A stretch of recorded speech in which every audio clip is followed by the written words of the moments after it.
हनुमान गरुड़ संवाद। राम लक्ष्मण की नागपाश से मुक्ति। गरुड़ का प्रक्रम इन हिंदी। गरुड़ का पराक्रम।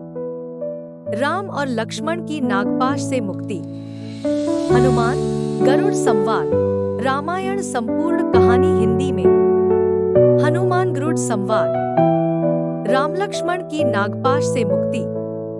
श्री राम लक्ष्मण के नागपाश में बंधने के बाद युद्ध समाप्त हो जाता है और लंका की सेना अपने नगर में वापस लौट जाते हैं। इधर सुग्रीव, हनुमान, अंगद, जामवंत और विभीषण सभी श्री राम और लक्ष्मण के इस हालत पर बहुत दुखी होते हैं, क्योंकि जिनके के लिए पूरी वानर सेना समुद्र लांघ कर युद्ध करने के लिए आई थी, आज वही श्री राम और लक्ष्मण भूमि पर नागपाश में बंधे मूर्छित पड़े हैं और धीरे धीरे नाग उनके शरीर से प्राण चूस रहे थे।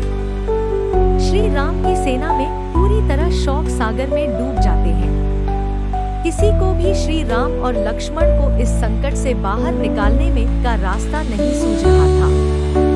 विभीषण द्वारा नागपाश अस्त्र की शक्ति का वर्णन। सुग्रीव के पूछने पर विभीषण बताते हैं कि इंद्रजीत ने घात लगाकर नागपाश अस्त्र का प्रयोग श्रीराम और लक्ष्मण पर किया है।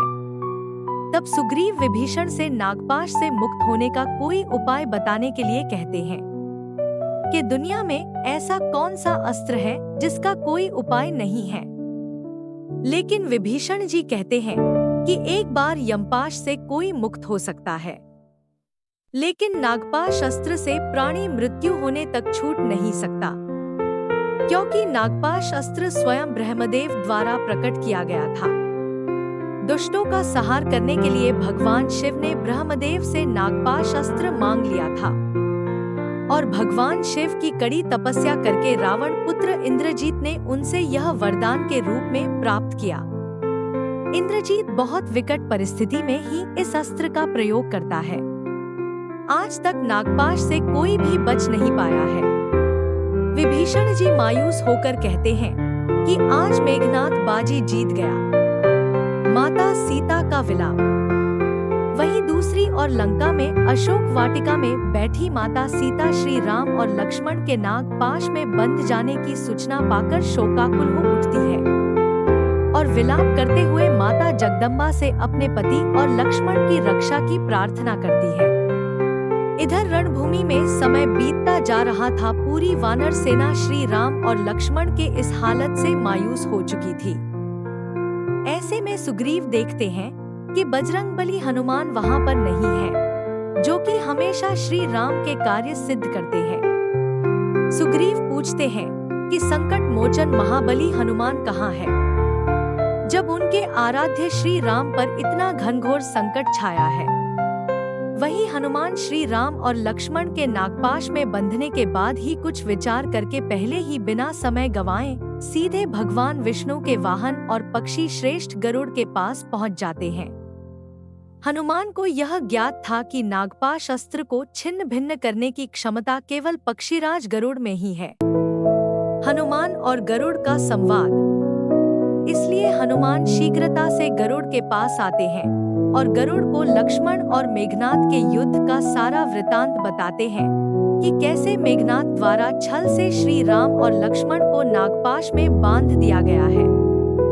हनुमान गरुड़ देव से प्रार्थना करते हैं कि वह शीघ्रता से उनके साथ चले और श्री राम और लक्ष्मण को नागपाश से मुक्त करने की कृपा करें। शुरुआत में तो गुरुदेव आनाकानी करते हैं, लेकिन वहां पर देव ऋषि नारद भी आ जाते हैं और वे भी गरुड़ को समझाते हैं कि इस समय भगवान विष्णु ने धरती से असुरों का नाश करने के लिए श्री राम के रूप में अवतार लिया है।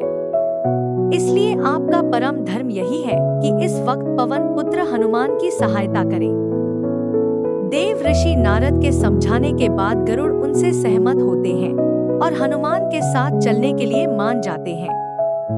राम लक्ष्मण की नागपाश से मुक्ति। इधर समस्त वानर सेना हताश होकर किसी चमत्कार के होने की प्रतीक्षा कर रही थी। अचानक वे सभी देखते हैं कि पवन पुत्र हनुमान पक्षीराज गरुड़ को लेकर आकाश मार्ग से आ रहे हैं। पक्षीराज गरुड़ को देखकर सभी प्रसन्न हो जाते हैं। राम और लक्ष्मण के पास आते हैं। गरुड़ अपने पंजों और चोंच से श्री राम और लक्ष्मण के ऊपर लिपटे हुए सभी जहरीले नागों को मारकर हटा देते हैं और श्री राम और लक्ष्मण नागपाश से मुक्त कर देते हैं। नागपाश से मुक्त होते ही दोनों भाई चेतना में आ जाते हैं और उठ खड़े होते हैं। श्री राम बड़े सहज भाव से पूछते हैं कि क्या हो गया था। तब सुग्रीव उन्हें बताते हैं कि मेघनाथ ने आप दोनों को नागपाश अस्त्र द्वारा बांध दिया था। हम सब हिम्मत हार चुके थे, लेकिन पक्षीराज गरुड़ ने आप दोनों को नागपाश से मुक्त करके नया जीवन दान दिया है। राम और गरुड़ का संवाद। तब श्री राम पक्षीराज गरुड़ का धन्यवाद करते हैं और बोलते हैं कि हे पक्षीराज, हमारा और आपका कोई संबंध ना होते हुए भी आपने निश्चल भाव से हमारे प्राणों की रक्षा की है। हम सदैव आपके आभारी रहेंगे। पक्षीराज गरुड़ कहते हैं कि हे मर्यादा पुरुषोत्तम राम, आभार प्रकट करके कृपया मुझे लज्जित ना करें, क्योंकि मैं तो आपका ही सेवक हूँ। जब आप अपने इस अवतार को पूरा करके अपने परमधाम में चले जाएंगे, तब आप हम दोनों के स्वामी और सेवक के संबंध को पहचान जाएंगे। तब गरुड़ श्री राम से विनती करता है कि कृपया इन राक्षसों से सतर्क होकर युद्ध करें, क्योंकि यह किसी भी छल तथा मायावी रूप में युद्ध कर सकते हैं, जबकि आप मर्यादा पुरुषोत्तम हैं और युद्ध में भी मर्यादा का पालन वाले हैं। इतना कहकर गरुड़ श्री राम और लक्ष्मण की परिक्रमा करके वापस चले जाते हैं। श्री राम और लक्ष्मण को सकुशल देखकर पूरी वानर सेना हर्षोल्लास से भर जाते हैं और वे श्री राम के नाम के जयकारे लगाने लगते हैं। जय श्री राम तथा जय सियाराम के नारों से पूरा आकाश गूंज उठता है। वहीं लंका में जब रावण वानर सेना का जयनाथ तथा जय सियाराम के नारे सुनता है तो उसके नींद उड़ जाती है। तब वह अपने गुप्तचर को बुलाता है और पूछता है कि शत्रु सेना इतनी रात को जयनाद क्यों कर रही है। तब रावण का गुप्तचर बताता है कि राम और लक्ष्मण पर जो संकट आया था वह टल गया है, इसलिए पूरी वानर सेना खुशी से जयनाद कर रही है। तब रावण पूछता है कि यह असंभव है, नागपाश से कोई भी मुक्त नहीं हो सकता, यह संभव कैसे हुआ।